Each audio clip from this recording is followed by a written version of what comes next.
మరి ఈ కార్యక్రమం ఎందుకు చేయాల్సి వచ్చింది? ఈరోజు రైతులకు గనక యూరియా సక్రమంగా ఇస్తే మేము ఈ కార్యక్రమం చేయాల్సిన అవసరం లేదు. గతంలో మనం చూసాం, జగన్మోహన్ రెడ్డి గారు రైతుల పక్షాన ఆ రోజు మహానేత, దివంగత మహానేత రాజశేఖర రెడ్డి గారు రైతులు వ్యవసాయాన్ని పండగగా చేసుకోవాలి, ఏ రైతు కూడా ఇబ్బంది పడకూడదు, రైతుకి ప్రభుత్వాలు అండగా ఉండాలని రైతుకు ఉచిత విద్యుత్ కావచ్చు, ఎరువులు కావచ్చు, రైతు భరోసా కావచ్చు, అన్ని విషయాలు కూడా రాజశేఖర రెడ్డి గారు రైతులకు తోడుగా ఉండి వ్యవసాయాన్ని బ్రహ్మాండంగా చేశారు. ఆ రోజు కూడా చెప్పారు ఆయన, చంద్రబాబు నాయుడు గారు, వ్యవసాయం దండగా, వ్యవసాయం చేయొద్దు అని.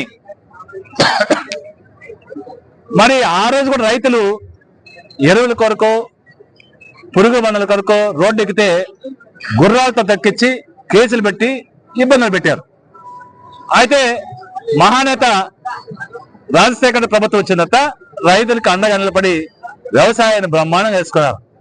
జలయజ్ఞం పేరుతో ప్రతి చెంటి భూమికి నీళ్ళు ఇచ్చేదానికి, ప్రతి రైతుకి అండగా ఉండడానికి ఆ రోజు రాజశేఖర్ చేశారు.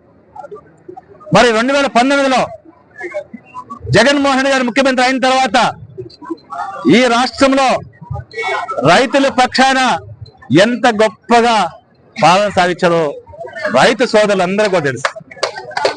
ఈ దేశంలోనే ఎక్కడా లేని విధంగా ఆర్బీకే వ్యవస్థను తీసుకొచ్చి, ఆర్బీకే వ్యవస్థలో వ్యవసాయ అధికారులను పెట్టి ఒక నియోజకవర్గ స్థాయిలో, ప్రతి నియోజకవర్గ స్థాయిలో మరి టెస్టింగ్ ల్యాబొరేటరీస్ పెట్టి రైతుకి విత్తనాలు కానించి, పురుగు మందులు కానించి, మరి ఎరువులు కానించి పరిశీలన చేసి, పరీక్ష చేసి, మరి కంపెనీ నుంచి వచ్చిన ఎరువులు నాణ్యంగా ఉన్నాయో లేదో చూసి వాటిని ఆర్బీకే ద్వారా అందించినటువంటి ఘనత జగన్మోహన్ రెడ్డి గారు.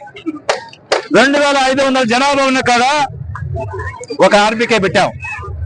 ఆర్బీకేలో కేసుకొని పెట్టారు. రైతు నేరుగా ఆఫీస్కి వచ్చి నాకు ఇన్ని బస్తాలు యూరియా కావాలి, ఇంత పురుగు మందు కావాలి, ఇంత ఎరువులు కావాలి, ఇన్ని విత్తనాలు కావాలని ఆ కేసుకోలో మరి రిక్వెస్ట్ పెడితే ఇంటికి ఎరువు కావచ్చు, మరి యూరియా కావచ్చు, విత్తనాలు కావచ్చు, అన్ని కూడా ఇచ్చే పరిస్థితి. మీరు ఎన్నికలకు ముందు ఏదైతే చెప్పారో దాన్ని నెరవేర్చమంటున్నాం. రైతుల్ని మోసగించున్నాను. రైతులే కాదు, ఈ చంద్రబాబు నాయుడు గారికి అంతా అలవాటే. రైతులు కాదు, ఆడపడుచులు కాదు, విద్యార్థులు కాదు, యువత కాదు, అధికారులు కాదు, అందరిని కూడా మోసం చేసే తత్వం.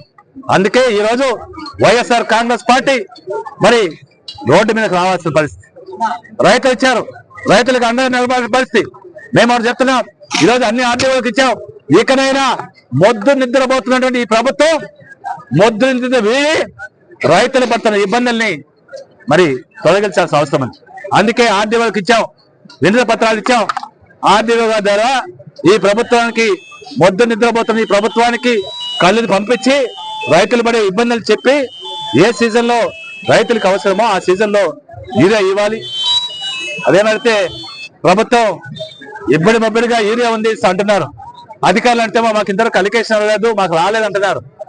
ఇదేదో తేల్చాల్సిన అవసరం ఉంది.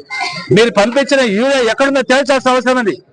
కాబట్టి ఈ ప్రభుత్వం, వ్యవసాయ మంత్రి గారు ఇకనైనా మొద్దు నిద్ర లేచి రైతుల పక్షాన రైతులకి అవసరమైన యూరియా కావచ్చు, పురుగు మందులు కావచ్చు, విత్తనాలు కావచ్చు, అన్ని కూడా అందించాలని, రైతుకి అండగా ఉండాలని ఈ ప్రభుత్వాన్ని మరి కోరుకుంటూ, మరి ఈ కార్యక్రమానికి విరివిగా ఇచ్చేసినటువంటి రైతు సోదరులందరికీ, మరి వైఎస్ఆర్ కాంగ్రెస్ పార్టీ నాయకులకి, కార్యకర్తలకి, అభిమానులకి అందరికి కూడా ధన్యవాదాలు శిరస్సు వంచి నమస్కరిస్తూ, ఎప్పుడు కూడా వైఎస్ఆర్ కాంగ్రెస్ పార్టీ జగన్మోహన్ రెడ్డి గారు నాయకత్వంలో ఏ రైతుకే కాదు, ఆడపడుచులకు కావచ్చు, విద్యార్థులకు కావచ్చు, యువతకు కావచ్చు, ఏ వర్గాల ప్రజలకైనా అన్ని వర్గాలకి ఎప్పుడు ఇబ్బంది వచ్చినా, ఎప్పుడు సమస్య వచ్చినా వాళ్ళ పక్షాన నిలబడి పోరాటం చేసడానికి వైఎస్ఆర్ కాంగ్రెస్ పార్టీ జగన్మోహన్ రెడ్డి గారి నాయకత్వంలో వారి సూచన మేరకు ఖచ్చితంగా ఉంటుందని ఈ సందర్భంగా తెలియజేస్తూ